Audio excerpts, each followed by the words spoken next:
Hello दोस्तों, मैं हूं Supriya Shukla. Welcome back in our channel Supriya hashtag we happy Supriya Shukla.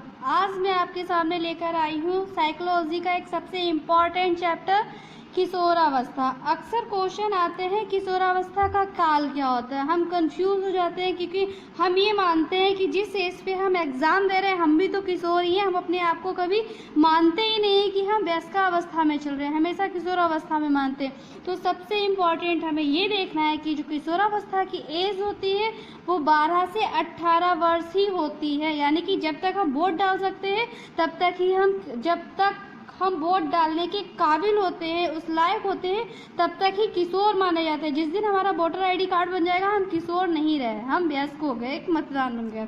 चलो आते हैं अपनी साइकोलॉजी के चैप्टर पे। सबसे इम्पॉर्टेंट है किशोरावस्था की एज क्या होती है। तो किशोरावस्था की एज माइंड कर लीजिए, लर्न कर लीजिए, याद कर लीजिए कि 12 से 18 वर्ष तक की होती है। अब हम ये सोचते हैं कि आखिर इसका एक क्वेश्चन आ जाता है कि किस वर्ड से बना है, कहाँ से आया है। तो सबसे पहले देखते हैं एडोलसेंस। इंग्लिश में क्या बोलते हैं? एडोलसेंस। एडोलसेंस लैटिन भाषा के एडोल्सियर से बना हुआ है। एडोल्सियर, ठीक है, याद कर लीजिए। एडोलसेंस लैटिन भाषा के एडोल्सियर से बना है। अच्छा, एडोल्सियस का मतलब क्या होता है? उसका मतलब होता है प्रजनन या परिपक्वता का विकसित होना।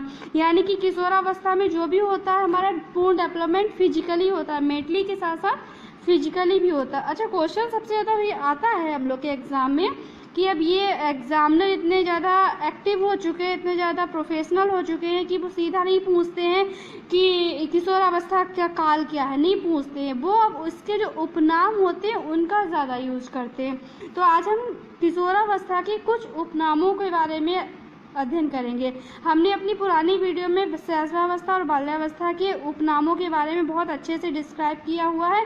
अगर किसी को भी बाल्यावस्था या किशोरावस्था या फिर शैशवावस्था के उपनामों को पढ़ना हो, समझना हो, अच्छे से लर्न करना हो तो हमारी तीनों वीडियो को कभी भी देख सकता है। हम लिंक इसका नीचे प्रोवाइड करा देंगे।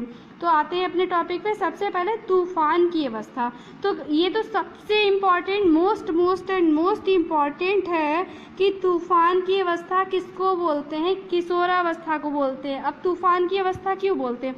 तूफान की अवस्था इसलिए बोलते हैं क्योंकि हमारे माइंड में अजीब अजीब टाइप के 24 घंटे कुछ ना कुछ चलता रहता है, कुछ ना कुछ हम सोचते रहते हैं। हमारे अंदर कभी हम कुछ बनना चाहते हैं, कभी कुछ करना चाहते हैं, सोसाइटी के नियम को बदलना चाहते हैं। तो तूफान अगर देखा जाए तो हमारे अंदर एक द्वंद्व, एक तूफान टाइप का चलता रहता है, वो किशोरावस्था में चलता है।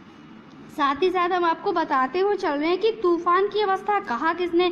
ये भी बहुत क्वेश्चन आता है कि तूफान की अवस्था, संघर्ष की अवस्था, तनाव की अवस्था किसने कहा। तो हम देखिए नीचे भी आगे हम आपको बताएंगे, तो अभी यहीं पे याद कर लीजिए। इसको ये स्टैनले हॉल ने कहा था। किसने कहा था? स्टैनले हॉल ने कहा था। सेकेंड है हमारा जीवन का सबसे कठिन काल।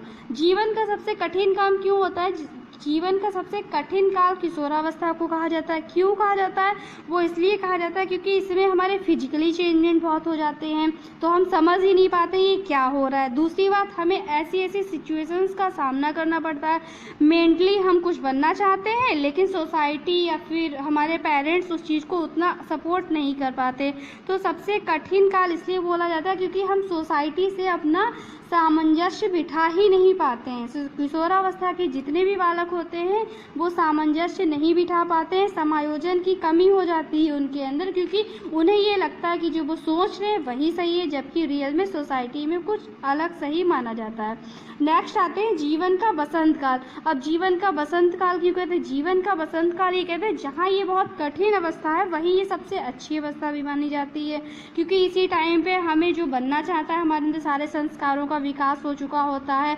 हम जिसको रोल मॉडल मानते हैं, तो हमारे अंदर अच्छे और गलत जो भी हमें बनना होता है वो भी हो चुका होता है।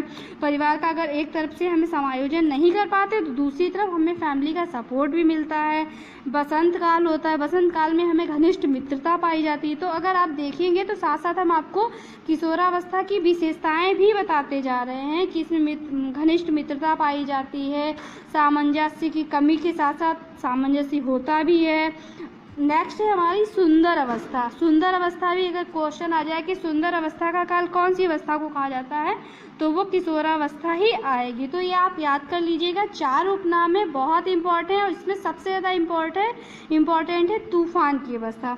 नेक्स्ट हमारे कुछ इंपॉर्टेंट सेंटेंस कहे गए हैं। अब हमें ये देखना है किसने कहे हैं, हम अक्सर भूल जाते हैं। तो सबसे वेरी इम्पॉर्टेंट, सबसे ज़्यादा इम्पॉर्टेंट पहला स्टेटमेंट है किशोरावस्था बड़े संघर्ष, तनाव, दबाव, विरोध, झंझावात तथा तूफानों का काल है। देखिए आ गया ना तूफानों का काल, और यही हमारा ऊपर था तूफान की अवस्था। तो ये किसने कहा था, ये स्टैनले हॉल ने कहा था। स्टैनले हॉल ने कहा था कि किशोरावस्था ही तूफानों का काल है, संघर्ष का काल है, तनाव का काल है। ठीक है। नेक्स्ट हमारा आता है किशोरावस्था शैशवावस्था का पुनरावर्तक काल है। ये किसने कहा था, रॉस कहा था। अब हम आपको एक बात बताते हैं कि जो हमारी किशोरावस्था होती है उसमें हमारे अंदर काम वासना आ जाती है, जो हमारी शैशवावस्था होती है उसमें भी काम प्रवृत्ति पाई जाती है, लेकिन जो बाल्यावस्था होती है बाल्यावस्था में काम प्रवृत्ति शांत हो जाती है। तो इसी बात पे बोला गया कि जो किशोरावस्था है वो शैशवावस्था का पुनरावर्तक काल है। जो शैशवावस्था की कुछ क्वालिटीज का किशोरावस्था में रिवैक हो जाता है, तो ये भी कहा जाता है कि किशोरावस्था शैशवावस्था का पुनरावर्तक काल है। किसने कहा, ये रॉस ने कहा। नेक्स्ट आइए देखते हैं किशोरावस्था जीवन का सबसे कठिन काल है। और देखिए ऊपर भी सबसे कहा गया है कि जीवन की सबसे कठिन काल की अवस्था भी किशोरावस्था को। तो ऊपर को जो ये उपनाम होते हैं किसी न किसी मनोवैज्ञानिक के द्वारा ही कहे जाते हैं। तो आइए देखते हैं किसने कहा जीवन की सबसे कठिन अवस्था किशोरावस्था। किसने कहा, किलपैट्रिक ने।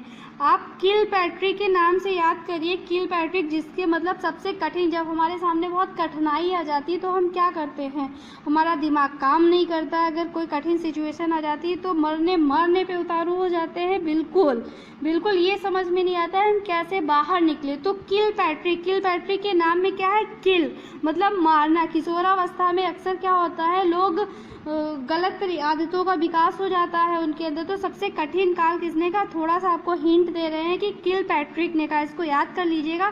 सबसे कठिन काल किसने कहा, किलपैट्रिक ने कहा। नेक्स्ट और लास्ट स्टेटमेंट है किशोर ही वर्तमान की शक्ति व भावी शक्ति है, यही आशा को प्रदर्शित करता है। किशोर ही वर्तमान की शक्ति व भावी शक्ति है, मतलब वर्तमान की जो शक्ति होती है वो किशोरावस्था में ही निकल के आ जाती है कि किशोरावस्था में जो अच्छे गुणों का डेवलपमेंट हो गया तो वो हमारी किशोरावस्था है। और भावी शक्ति, किशोर ही आगे चल के हमारे देश के नागरिक बनते हैं, आगे कुछ ना कुछ बनते हैं। तो यही जो आशा होती है किशोरावस्था में निकल के आती है, क्रो ने कहा था। ठीक है। तो उम्मीद करते हैं आपको हमारी वीडियो पसंद आई होगी उपनाम की। अगर आपको बाल्यावस्था या शैशवावस्था की उपनाम की वीडियो देखनी है तो हमारी पुरानी वीडियो को ज़रूर देखिएगा। और हमें मोटिवेट करने के लिए हमारे चैनल को सब्सक्राइब कर लीजिए व हमारी वीडियो को लाइक एंड शेयर करना बिल्कुल ना भूलिएगा। Thank you. आते हैं नेक्स्ट वीडियो के साथ।